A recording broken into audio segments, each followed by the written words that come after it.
Hi, this is Dark Journalist. Today I'm excited to welcome back to the show political and geoengineering author ELANA Freeland.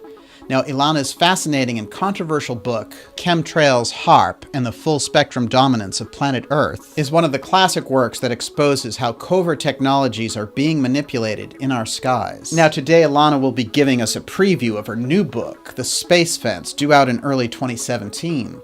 In it, she will illuminate a powerful web of programs that are being utilized to ionize the atmosphere, to prepare it for a full planetary lockdown. Are we ready to glimpse an unsettling vision of the future? Here we go. ELANA Freeland, The Space Fence and Full Planetary Lockdown.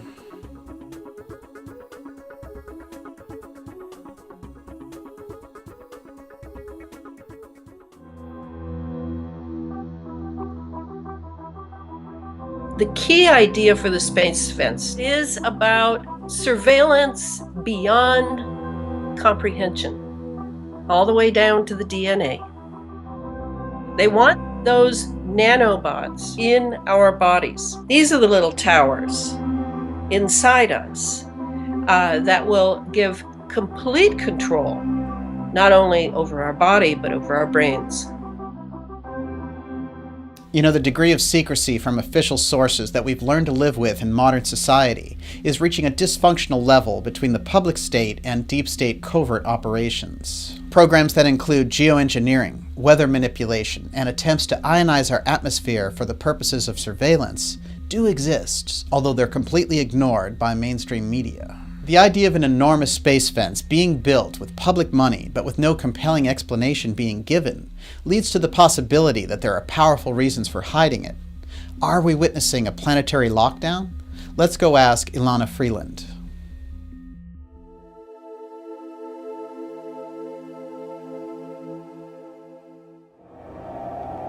Dark Journalist will go there. The deepest issues, the hardest stories, the biggest secrets. The truth is never easy. With top guests, like former Assistant Housing Secretary Catherine Austin Fitts. Catherine, who is really behind this media censorship? Internet feeds go through satellites. Who controls the satellites? It's the Pentagon. Legendary investigator Graham Hancock. Graham, this cataclysm must have destroyed an advanced culture in our ancient past. It truly was an extinction-level event. It was accompanied by massive animal extinctions. It was accompanied by huge and unexplained sea level rises, and then a sudden plunge of global temperatures. Best-selling author Jim Marrs. Jim, don't these elite corporate owners need us around to buy their GMO food? Why would they want to depopulate? Because they are eugenicists and they believe that they need to purify the human race. And if that sounds like the Nazis, that's exactly what it is. Coast to Coast AM investigative reporter Linda Moulton Howe. Linda, how are we going to scale that wall of UFO secrecy? Humans themselves are bypassing, are beginning to dismiss all of the policies of denial and lies. Dark Journalist will go there. Visit darkjournalist.com and subscribe now for a special fall discount available for just $39 for 1 full year. You'll not only receive access to the complete audio archives to stream or download at your convenience, you'll also get exclusive subscriber-only content and Dark Journalist event discounts. Sign up for our free newsletter to stay updated on the latest shows. Dark Journalist. Let's get the real story in 2016. You know, we need dark journalists, so just keep doing what you're doing.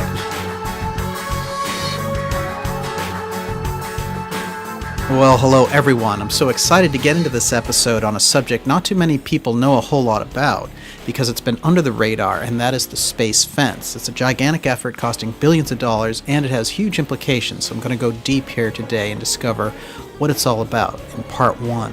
Of course, we're also deep in an election season, and the corporate media is trying to stop Trump from derailing their anointing of Hillary Clinton as president, but they keep having problems. Well, the best laid plans, as we know. Now, the WikiLeaks reports on Clinton's campaign manager, Podesta, openly discussing UFOs, though, that dovetails nicely with our episode today. Now, a quick reminder to go to darkjournalist.com and sign up for our newsletter so you don't miss any of the amazing shows we have coming up for you. ELANA, it's great to have you back here with us. Oh, thank you. Now, your first book on these topics caused some major ripples and was really so solidly researched by you that it lent a lot of weight and plausibility to what can easily become a very overhyped or too esoteric subject matter. namely geoengineering, chemtrails, and HARP technology. Now, the new book on the space fence sounds very cutting edge, and again, you're reaching into an area scientifically where an average person would just take a look at it and say, can that really be happening? So my question is, how do you respond to someone like that? Well, this is what they're doing. There's no question. And now that, that's why it's way more than I thought when I signed on to do the book. Right. I didn't know nearly what I know now, of course. And this is how they're going to do the transhumanism. This is it. And they're going to do it straight down to our genetic level. And they had to get the heavy metals into us. And the microprocessors and the sensors. They've released billions and billions and billions of sensors into the atmosphere with no public discussion, no nothing. So it's really what an amazing time to be alive, huh, Daniel? Yes, absolutely. And and you're like an archivist. You're archiving some of the most interesting people on that cutting edge. And I know that you know that, but I'm so glad you are. And just make sure that you conserve them in ways that are not necessarily wireless. Thank you. Yes. Well, actually, it's a great point that you're making here, which is we need to be able to access the information under any circumstances. So I guess I see your work in similar terms, actually, because, you're out there connecting the dots on these different elements that are rising right now. And at the same time, you're giving us an idea of what this is really all about. So I guess we could say that you're bringing together quite a diverse soup of factors in your research. This has to do with AI. It has to do with synthetic biology that Sophia Smallstorm talks about. And Clifford Carnicom, of course, still my good buddy, still sending me things. And we'll see each other twice this summer to have long conversations. So I see myself as recording, witnessing this technology at this amazing turning point in history. But I do want people to understand we're up against something very organized, very scientific, and very dangerous. And, that's what I try to do. Yes. Well, what's great about that is that you have the ability, this kind of intellectual capability, to be able to do this powerful research and go through the implications and yet explain it in a way that's scientifically valid. But you also examine the implications from an open-minded and rational perspective. You follow where the information takes you, and I think that's really important, actually, because we don't always get that in alternative research, unfortunately.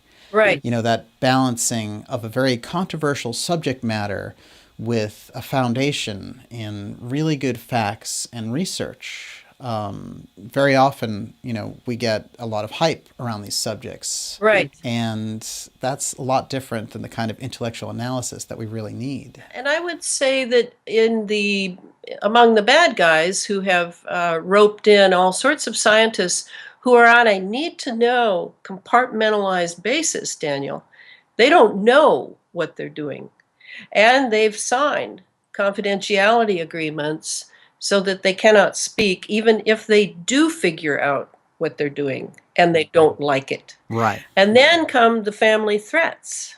And then come who knows what. So they're operating in wedges, is how I see them. And whereas I am freer than they are. Yes. To really build the big picture, if I can just grab those pieces and see what they mean. It's like I'm now working on nanotechnology for the Space Fence book in the section on nanotechnology.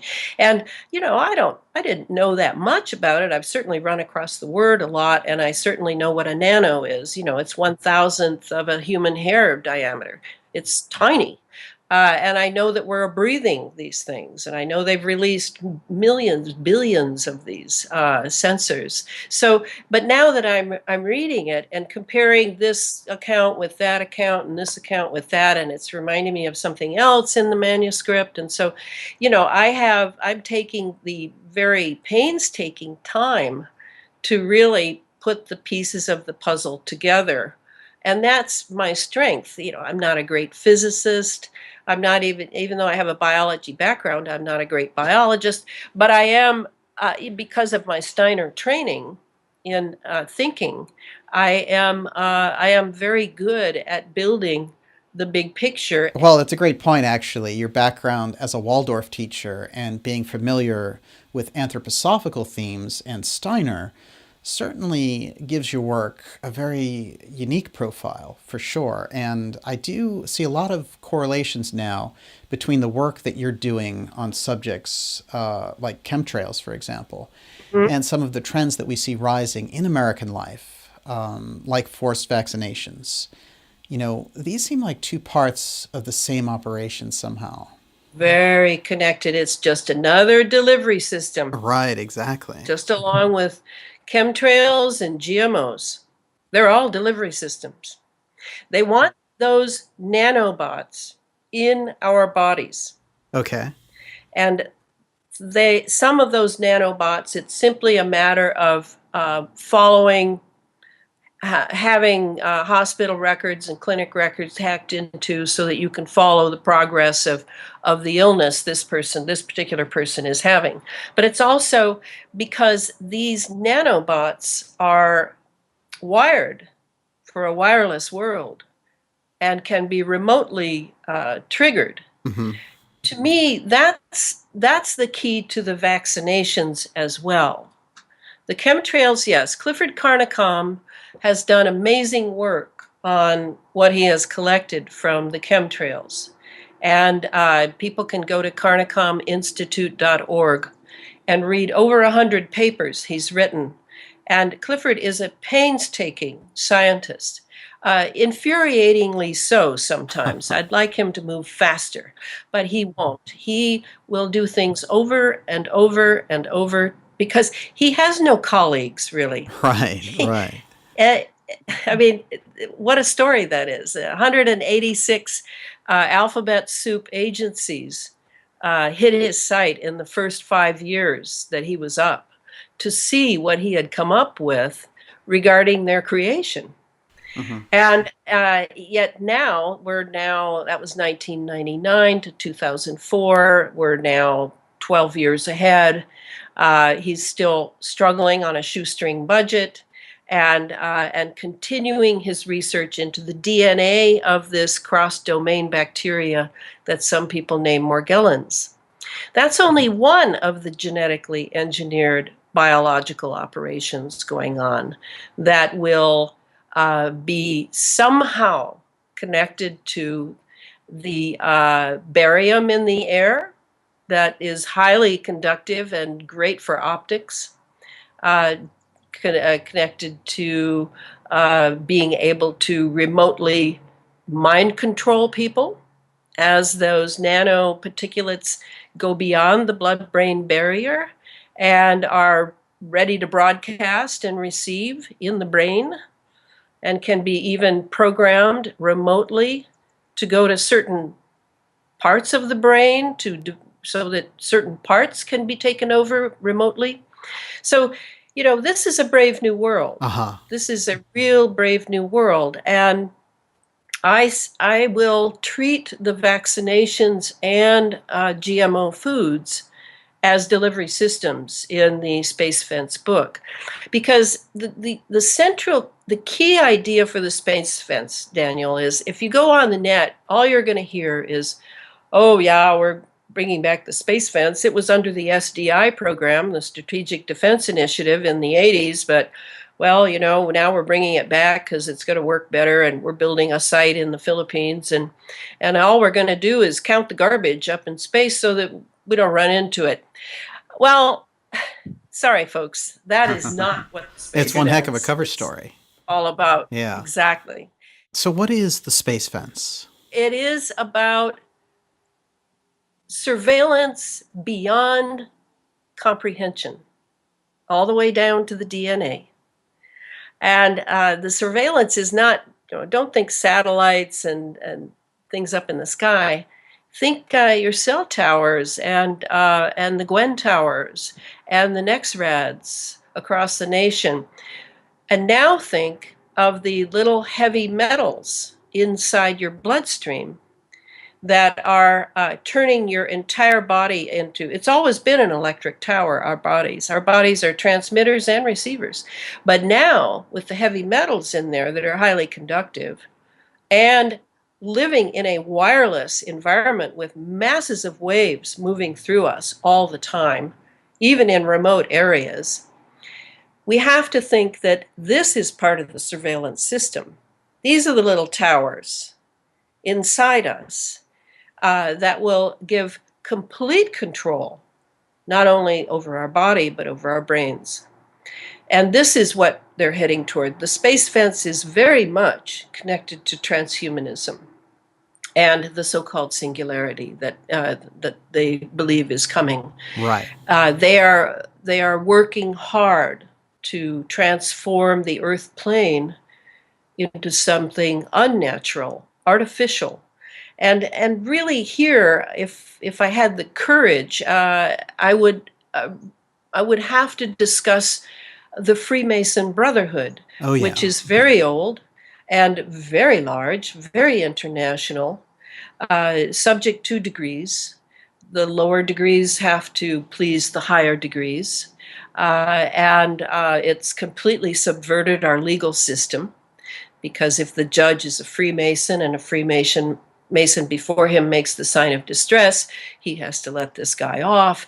And however he does it, the Brotherhood doesn't care, even if his career is trashed because of it, he has to obey. So this Brotherhood is, to me, part of this picture of the transhumanism and the utilization of these sounding rockets going up, and spewing masses of aluminum oxide over all the populations below and in the lower atmosphere, in the troposphere, and going up into the stratosphere and spewing it up there as well. And finally, whatever is being spewed gets high above us, and this very definitely is part of the space fence, and it is then taken over by centrifugal force and will make a ring around the planet, just like Saturn has, just like Saturn. And that ring will be highly conductive. And in between, sandwiched between that ring of conductivity in space and now down in our atmosphere that has been totally ionized by the ionospheric heaters and radar, radio frequency, whatever, sandwiched between those two realms is us. That's us. And we are now controlled. And now, yes, they can definitely know when missiles are coming in. They can definitely have some sort of ingress to satellites that belong to other nations and corporations, because pretty soon it's going to all be corporate. And yet, really, what we're talking about here is full spectrum dominance from planet Earth, and think of below the soil too, right? Tomography. They're going way down. They're going down past the plates, maybe to the very core of the Earth. I don't know. But they want total control over that realm. And that ring that they're forming around the planet, that is something most people don't know about. Right. And the fact that it's a Saturnine ring, the only guy I know talking about that in combination with CERN, which, as you know, affects the magnetosphere every time it's fired up, is Anthony Patch. Yes. And Anthony Patch is my go-to guy for looking at the turning of the Earth into a Saturn, which is, by the way, sacred to the Freemasons. I don't know if you know that. Yes, exactly. And keeping this realm under tight surveillance, which includes genetic control. Now, with the space fence, there was an earlier version of it, and some of that is declassified, and this was something that had to do Yes. with President Reagan's space initiative Well, originally. with SDI. Right. Right. So we're talking about 1985. That was around with Reagan. Yeah. It came in with Reagan, Bush, and Cheney, George H.W. Bush. I call that the Reagan Troika. And then it was around under Clinton, the Clinton administration. It was called Ballistic Missile Defense, BMD. And then it just sort of disappeared. And as Billy Hayes, my advisor from, the HARP man would say, it went black. And it did go black.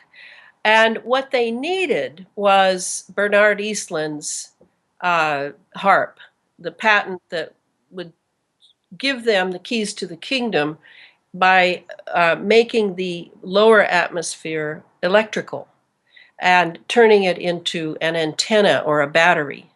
And that was what the HARP experiments were primarily looking at. They were also, with all the power that HARP had, which we had ionospheric heaters then, but not nearly with that kind of power. They were also exploring tomography and submarine communication, over-the-horizon communication, et cetera. All that was included. But really what they wanted was to grab some of that action up in the ionosphere, where all the ions are bouncing off each other, and bring it down to our level. Yeah. So that they would have an electrified lower atmosphere that all their wireless activities, their operations, could have full spectrum dominance in. And that's once that was achieved, and they saw how to do that, then the space fence came back. Interesting. And then they even built a new one, in the Philippines somewhere, Indonesia, I think. So that's kind of why it went away. They didn't have it quite what they needed for full-on surveillance right down to the cellular level until they could ionize this atmosphere. And they needed to spend, a decade now to see to experiment with the weather engineering going on, learning to use the radio frequency and microwaves to move weather systems, to move the jet stream, the electric stream. So all of this has been going on. And now they know enough. And meanwhile, they're telling us, oh, we've got global warming, we've got climate change, we've got all these terrible things. We're thinking we might have to do some geoengineering, but we really hope we won't. Mm-hmm. And meanwhile, it's already full-blown. Right. Full-blown. And now they bring the space fence because they're ready. Well, that's fascinating. Now, here's an important thing for us to know. When will the space fence be fully operational for what they want it to do? Well, what they needed to do after they shut HARP down in 2013, and then they've reopened it now, and supposedly, it's not military anymore, but we all know differently. But they needed to recalibrate everything with the space fence. So it is important that they've got this new installation for the space fence in Indonesia, and that they've got the data center set up in Utah with masses of underground floors, and who knows what they have there. Bluffdale, right? Now everything's being recalibrated to all pulse frequencies at the same rate so that it's one giant machine.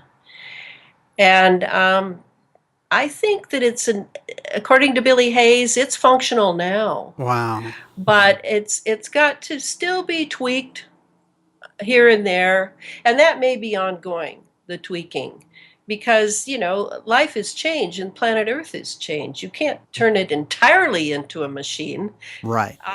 And I think the space fence concept is like the predictive programming we went through in the Terminator film with Skynet, right? Yes, yes, This is exactly. Skynet. Right, right. Yeah. Yeah. So if we really had to boil it down, and I know it's a multi-purpose, multi-layered endeavor, but what would you say is the core purpose behind their massive effort to construct the space fence and taking all this time with it since the Star Wars program, SDI and Reagan, so over 30 years. Hmm. So what's the main purpose behind it? Well, what has been happening at the same time would be a way you could look at it. And what has been happening at the same time is we had several conferences last year, climate change conferences. In September, we had the Sustainable Development Conference in New York City.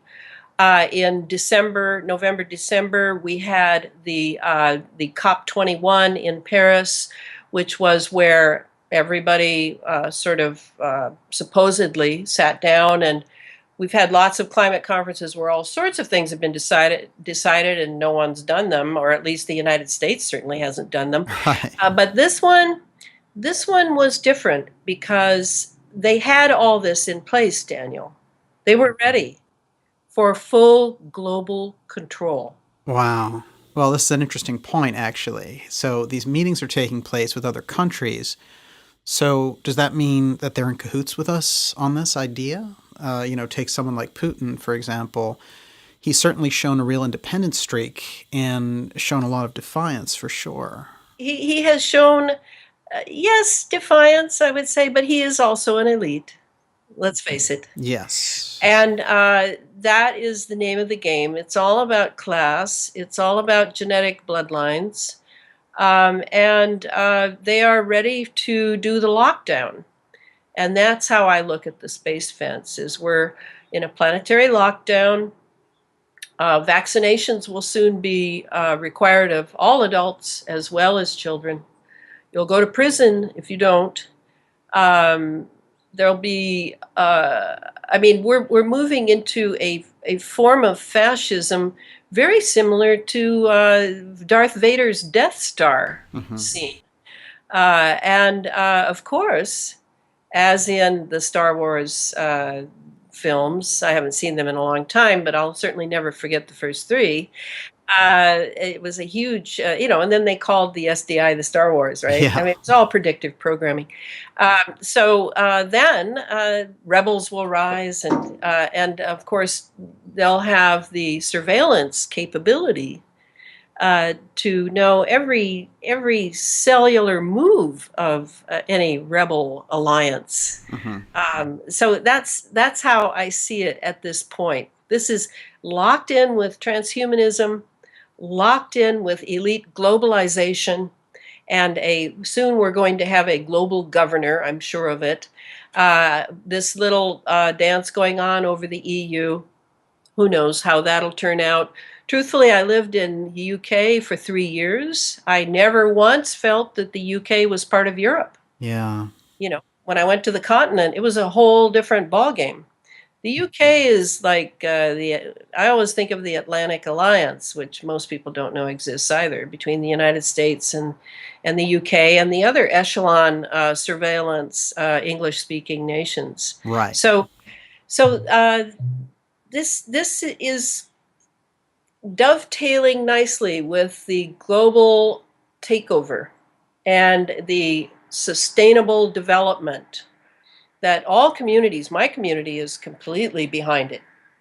The parks are changing and everything's, yes, we're a globe, we're not just a nation, and all that. And as many criticisms as people can make of nationhood, and certainly we've been conditioned to think of it as a problem of patriotism and wars. And Steiner said something interesting about nationhood, and that is that and they haven't been around that long, by the way. Exactly. Many nations are very new.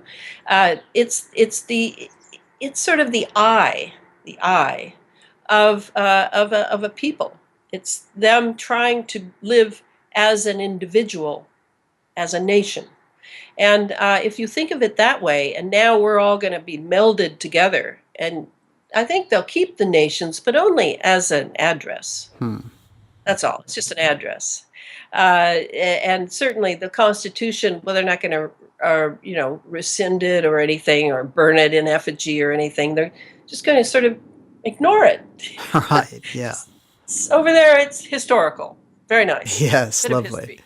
So that's how I see it. Is we're moving into globalization. Perfect time for the space fence to get set up with its nice little ring around there that can be used for deep surveillance. Right, and you've mentioned surveillance that's right down to the DNA level, so that's a lot more up close and personal than tracking your smartphone, for example, in terms of control.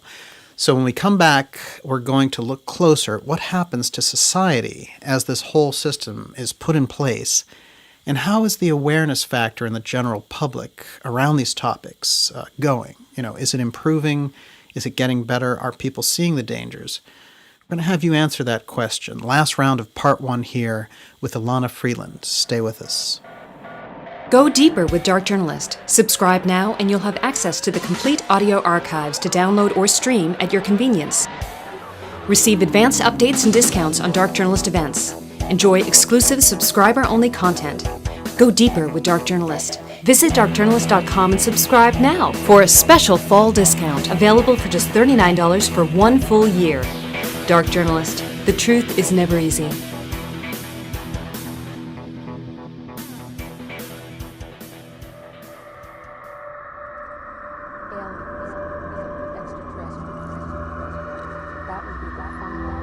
As they were sitting there filming, a little saucer came from, I say little saucer, it was a saucer, came flying over their heads, put down 3 little landing gear and landed right out on the dry lake bed. And they picked up their cameras and started over toward it, filming as they went. And when they got in fairly close to it, it lifted up, put the gear back in the wheel wells, tipped up, and took off at a great rate of speed. Dark Journalist will go there. The idea of an enormous space fence being built with public money but with no compelling explanation being given leads to the possibility that there are powerful reasons for hiding it. Hidden technology. So in other words, the possibility exists that you have here a machine that is manipulating magnetic fields on a planetary scale that has nothing to do with particle physics. The black budget. But there's no such thing as getting away from the corruption because it is literally, it is now integrated into every economy in the globe. Geoengineering. I'm talking about right down to the DNA level. Imagine that you have now put microprocessors and sensors, along with everything else, into every human body. For more deep interviews, special reports, and documentaries, visit darkjournalist.com today. Dark Journalist. The truth is never easy. And we are back. This is Dark Journalist, and I'm speaking with geoengineering researcher and author of Chemtrails HAARP and the Full Spectrum Dominance of Planet Earth, ELANA Freeland. Now, she knows how to go deep in this research, and she really brings together information like almost no one has been able to up to this point on these very murky subjects. Now, the space fence and all the ramifications politically, economically, culturally, it's just staggering. And I'm delighted she's here to give us this insight before the book comes out. That is going to be an event, much better than any lame Netflix series, I can tell you. This is the real stuff. What is going on here? And it's great to have her here before the book comes out. Now, ELANA, let's switch this around a little bit and talk about public awareness. Let's start with your Chemtrails book. I mean, that really was a breakthrough, and it set off a lot of alarm bells, I'm sure, for many people. And it brought together the best of what we know about HAARP technology, geoengineering, and we do see topics like this and like chemtrails coming up more and more. It's sort of in the past year or so. Now, it's no longer completely off the table as a subject for discussion. That's important. It's still incredibly controversial, of course, but how do you think we're doing in terms of assimilating the information that's being put out, generally? And not so much the alternative research people who know it, but the wider public in America and around the world.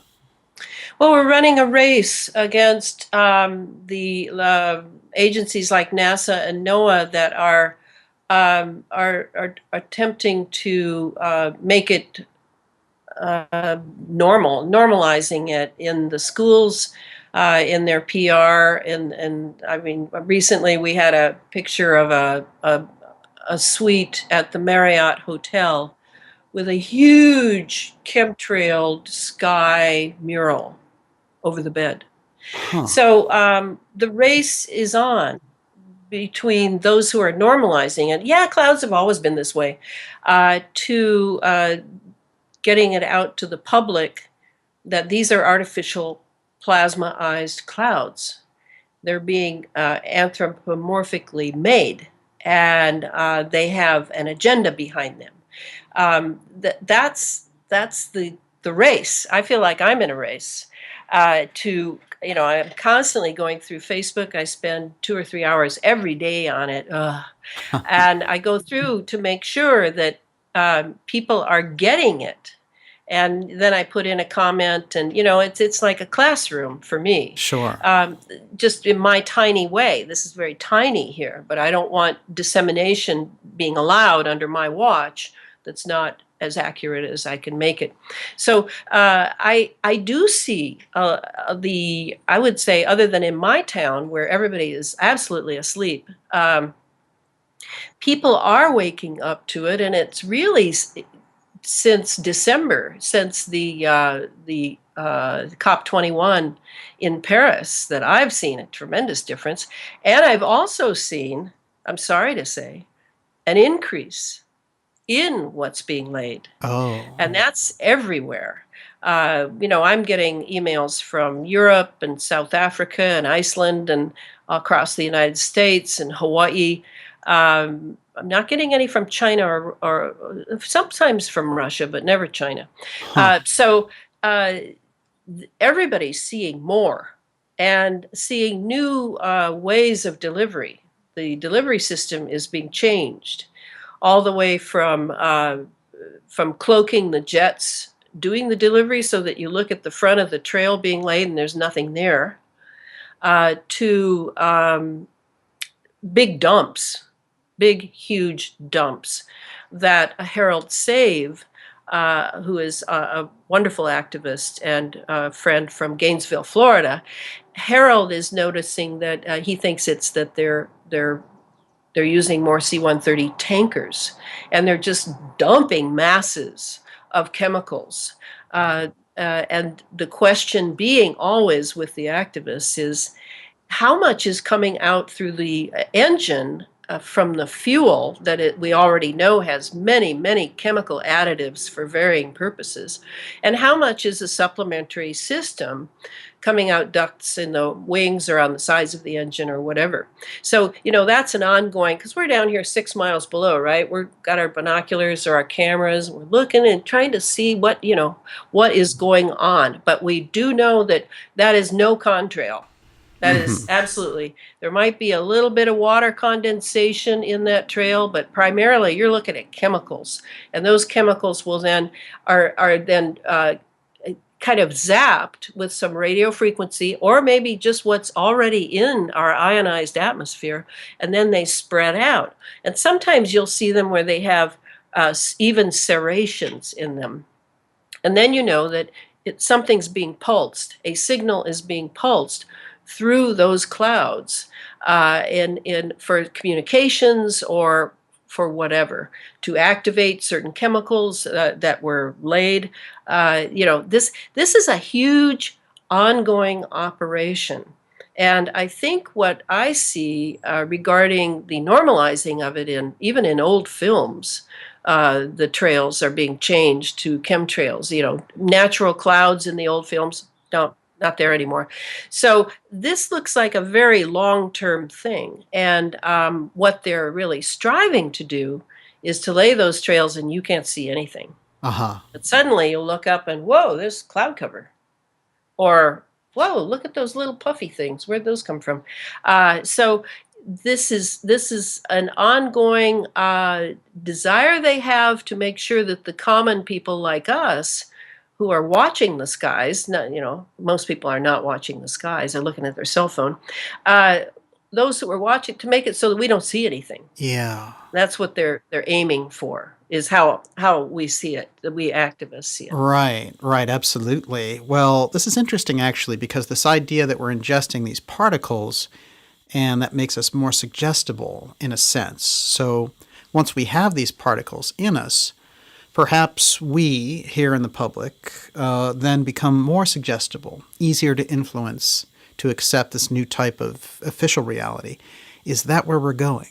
Yes, because they can pulse certain frequencies, and they can stack those frequencies. So it's not like, oh, well, there's a pulse, so the frequency is to make me blasé, to make me feel blasé. And I don't care about life, or make me depressed, or make me angry. Like, I think they used it in Ferguson, Missouri, during that racial episode we had. I suddenly saw the crowd absolutely change. And so you can pulse a frequency for anger. You can pulse a frequency for violence. You can pulse a frequency for I don't care. Who cares? In fact, one of our activists, Ann Fillmore, down in Oregon, has written a paper on, she has a PhD, she's written a paper on the lithium that she feels is being laid along the coast. And what would the lithium do? Well, they use lithium, it's very conductive, and they use it in rocket launches a lot. So, but it's expensive. It's more expensive than aluminum. But are they using it? This is the question we're pondering. Are they using it over certain cities along the coastal area of Oregon to make people simply, chill out? I mean, that's what lithium does. Oh, for, right. Yeah. What is it called? That disease that I can't remember now. Bipolar. Oh, right. Yeah. Exactly. Yeah. And maybe that's what they're doing. I don't know. Interesting. Well, it does seem with some of this that there's a kind of target on the Pacific Northwest. Now, do you think that's accurate? Well, I don't know. I definitely know. Well, I know you're over there. They've used Oregon. Well, think of what they're doing to California, going in 5th year of drought. Unbelievable. And that is no accident. They are constantly bringing moisture in from the South Pacific. You can see it moving in, and it should go straight into California and moisten all the food, the breadbasket places, and San Francisco, etc. No, it's being shunted up north to get on the jet stream, which is parked right over Vancouver Island above me. And then headed east for various weather experiments. So we've noticed that for a long time.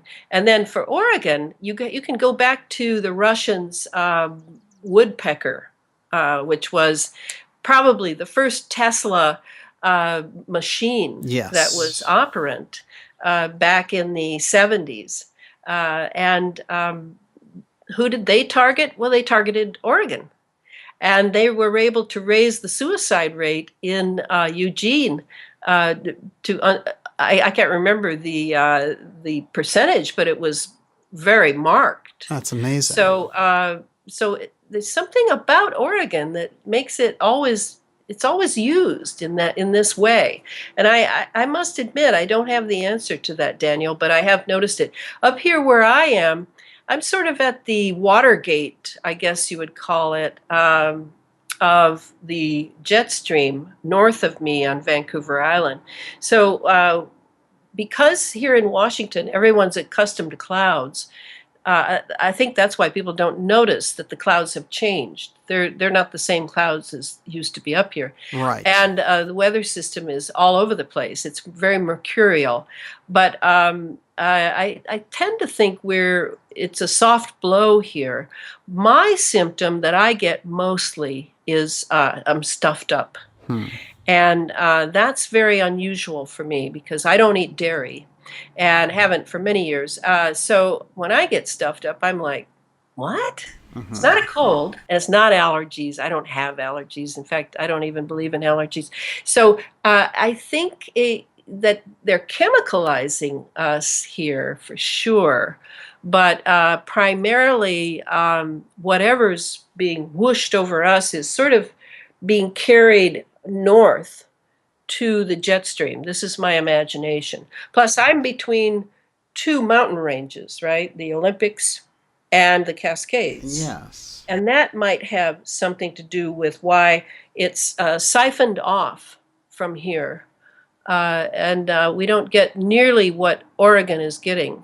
Yes, it really is a growing danger and needs a much higher level of awareness. Of course, Fukushima and the nuclear fallout from that disaster are impacting the Pacific Northwest as well. So it's just incredible. ELANA, amazing information.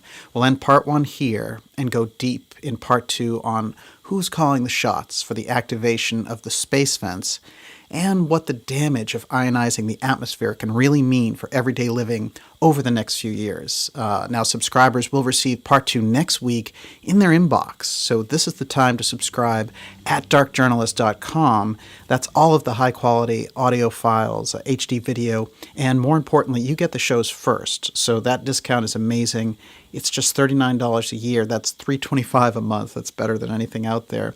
You can't do that much longer, so go ahead and subscribe now. And part 2 with ELANA Freeland, special exclusive here before her book comes out next year on the space fence. That's coming up for subscribers, and a very special election bombshell that you don't want to miss is also on the way. So, ELANA, thank you. Stay with us. Let's do part 2 right now. All right, Daniel. Thank you so much. Okay. Thank you for joining me for this powerful episode with ELANA Freeland on the space fence and full planetary lockdown. You can find more deep interviews, special reports, and documentaries at www.darkjournalist.com. You can also subscribe here to our YouTube channel to receive the latest videos. See you soon.